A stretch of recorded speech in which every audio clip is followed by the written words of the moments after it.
Swastiastu. Umat sedharma yang dikasihi Tuhan, kita lanjutkan lagi pembahasan kitab Sara Samusjaya, kitab etika warisan leluhur yang diterjemahkan ke dalam bahasa Jawa kuno oleh Bagawan Wawaruci. Kita memasuki sloka ke 364 dengan tema kekuasaan maut. Nah, apa tema itu? Mari ikuti pembahasan saya. Pembahasan ini akan berlangsung dalam 2 seri tayangan. Mari saya mulai dengan sloka ke 364. Janganlah bermalas-malasan membuang waktu. Apa yang rencananya dikerjakan besok, kerjakan saja sekarang. Apa yang direncanakan dikerjakan sore nanti, kerjakanlah pagi ini. Karena sesungguhnya sang maut tak sudi menunggu. Tak peduli apakah pekerjaan itu sudah selesai atau belum. Tema ini dimulai dengan sloka yang mengajarkan untuk jangan menunda pekerjaan. Dikaitkan dengan maut atau kematian. Maksudnya adalah bahwa kematian itu datangnya tidak bisa kita duga. Kecelakaan adalah hal yang paling sulit diduga, sebagaimana penyebab kematian wajar yang lainnya, seperti mati karena sakit. Karena itu, kerjakan apa yang bisa kita kerjakan, seolah-olah maut akan datang dalam sekejap. Saya teruskan ke sloka 365. Jika ada seseorang dapat terbebas dari kematian dan dapat hidup abadi, ia boleh bermalas-malasan. Sedangkan bagi mereka yang pasti akan mati dan tidak bisa hidup abadi, apa gunanya bermalas-malasan? Sloka ini boleh dikatakan sebagai sloka sindiran, menyebutkan sesuatu yang mustahil tetapi dengan tujuan yang baik. Apakah ada orang yang hidup di dunia ini secara abadi, tidak kenal adanya kematian?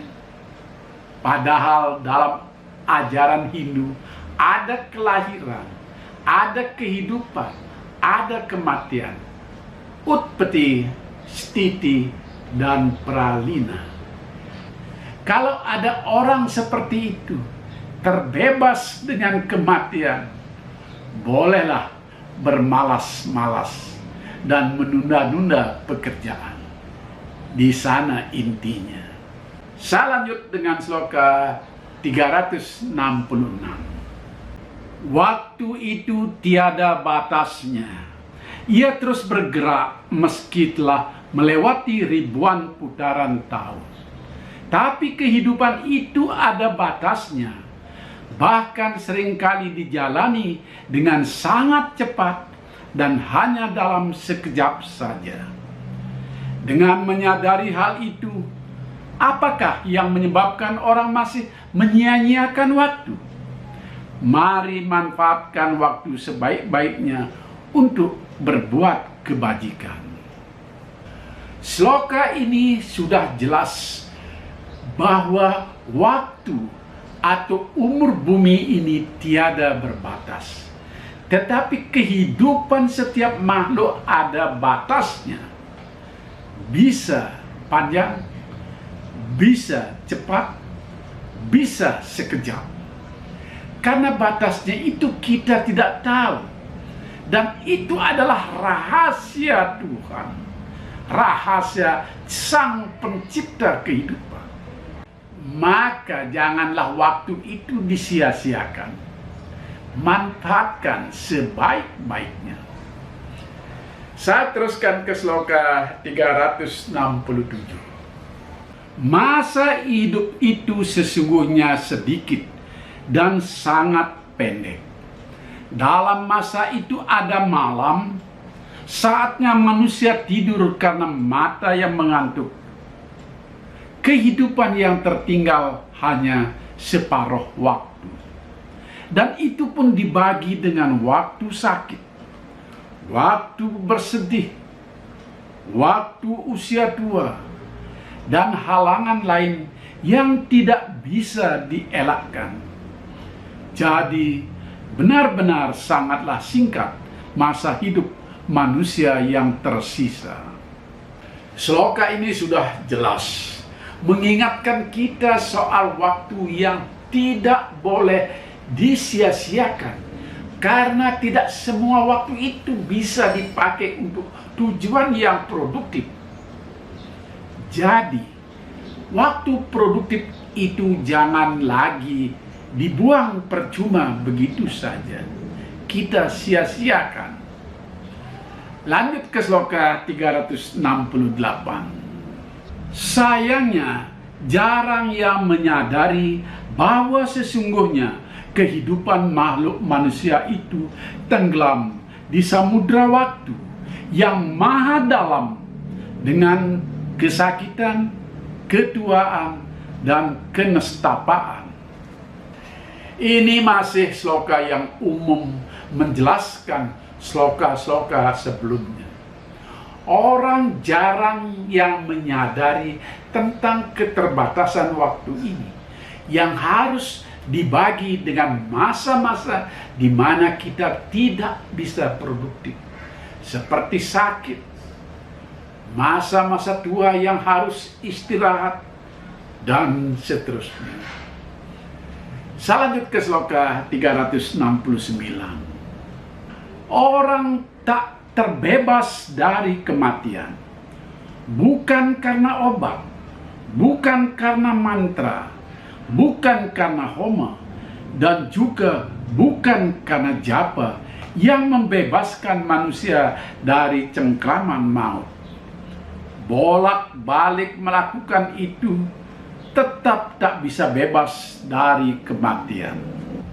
Mantra yang dimaksudkan dalam sloka ini adalah cara kita berdoa melantunkan sloka suci Tuhan. Homa yang dimaksudkan di sini adalah korban dengan sarana api suci. Sekarang banyak orang menyebutnya dengan istilah Agnihotra. Itu adalah sebutan lain dari Homayatnya. Sedangkan pengertian japa dalam sloka ini adalah pengulangan-pengulangan mantra atau mengulang nama-nama suci Tuhan, semacam namaskaram. Nah, semua ini hanyalah upaya untuk meningkatkan kualitas kehidupan, tetapi tidak bisa membebaskan kita dari datangnya maut. Saya lanjutkan ke sloka 370. Jika ada seseorang yang melihat orang menderita karena usia tua, atau melihat orang yang kesakitan atau mati, tetapi dia tak peduli, seolah-olah dia tak akan mengalami hal-hal yang demikian, maka orang itu tidaklah beda dengan benda mati yang tidak punya perasaan, ibarat pecahan periuk tanah tanpa punya hati. Di sloka ini diingatkan kita agar peduli pada setiap makhluk hidup, apalagi sesama manusia. Kita harus peduli terhadap penderitaan orang lain, karena kita juga akan pernah mengalami hal yang serupa. Jika kepedulian kita kurang, maka kita tak akan ada bedanya dengan benda mati yang tanpa rasa, tanpa hati. Lanjut ke sloka 371. Betapapun sakitnya seseorang, meskipun menguasai 4 samudra luas, ia tak luput dari penyakit, usia tua, dan maut. Kehebatan seseorang, baik penguasaan ilmu pengetahuan yang luar biasa, maupun fisiknya yang selalu dibangga-banggakan, ia tidak bisa lepas dari hukum kehidupan. Dia tak bisa menghindar dari sakit, usia tua, dan maut. Sloka ini mengingatkan berulang-ulang tentang maut yang tidak bisa ditolak. Lanjut ke sloka 372. Adapun sang maut itu, waktu adalah tubuhnya, sesaat, sekejap, siang dan malam adalah bagian tubuhnya. Ciri bentuk tubuhnya itu adalah penyakit dan usia tua. Demikianlah cara menampakkan diri tatkala maut itu menyusup. Maut akan mencaplok makhluk hidup seperti ular pemakan angin. Sloka ini di dalam bahasa Jawa kuno yang dibuat oleh Bagawan Wawaruci agak ruwet mencari simbol-simbol. Padahal sloka di dalam bahasa Sanskerta tidak berpanjang-panjang. Inti yang mau disampaikan adalah maut itu tidak bisa dicegah datangnya. Namun dalam keadaan yang normal, dalam kehidupan, artinya bukan karena sebab-sebab lain seperti kecelakaan atau terkena bencana alam. Maut itu akan memberi pertanda seperti sakit dan masa tua. Dengan tanda inilah diharapkan setiap orang bisa bersiap-siap untuk menjemput maut. Lanjut ke sloka 373. Oleh karena itu, manfaatkanlah dengan sebaik-baiknya saat hidup ini untuk melaksanakan kebajikan dan kebenaran. Sebab di usia tua demikian banyaknya hambatan untuk melakukan kebajikan dan kebenaran dengan sempurna. Ketika usia tua, kekanglah indria untuk tidak melakukan hal-hal yang hanya memuaskan keinginan. Bagaikan serigala tua yang telah ompong giginya, ingin mengunyah tulang, sia-sialah usahanya itu, dan ia hanya dapat menjilatinya saja. Sama seperti sloka sebelumnya, sloka di dalam bahasa Sanskerta pendek. Yang mau ditekankan adalah kesempatan hidup di masa muda yang harus dipergunakan dengan baik. Karena di masa tua, segala kemampuan itu akan berkurang. Tidak bisa lagi menginginkan sesuatu yang di masa muda bisa dilakukan. Jadi, kita perlu introspeksi diri. Atau dalam istilah Jawa kuno dan bahasa Bali, mari bulat sarira dan menyadari usia yang telah datang. Saya lanjut ke sloka 374. Janganlah kita abai dengan datangnya maut, karena sesungguhnya makhluk hidup itu seperti orang hukuman. Setiap hari adalah pengurangan dari masa hukumannya. Demikianlah kehidupan ini. Setiap hari adalah pengurangan dari usia hidup. Semakin disia-siakan kehidupan ini, semakin tidak ada manfaatnya, karena hitungan usia kehidupan juga otomatis berkurang. Sloka ini sudah jelas mengingatkan orang bahwa suatu ketika dia akan mati. Karena itu, Kalau setiap hari membuang kesempatan untuk berbuat yang baik, maka semakin kecillah tabungan karma yang bisa diperoleh selama hidup ini. Saya lanjut ke sloka 373. Kematian tidak dapat ditolak waktunya, pun tidak dapat diramalkan. Oleh karenanya sangat kelirulah orang yang selalu mengulur-ngulur waktu untuk melakukan kebajikan dan kebenaran. Kelirulah orang yang berpikir bahwa kebajikan yang seharusnya dilakukan hari ini akan bisa dilakukan esok hari. Sloka ini sudah gamblang, karena sloka sebelumnya sudah banyak menyinggung masalah ini. Intinya adalah jangan buang-buang waktu. Saya lanjut ke sloka 376. Tidak ada yang dapat memutus hidup selain daripada kematian.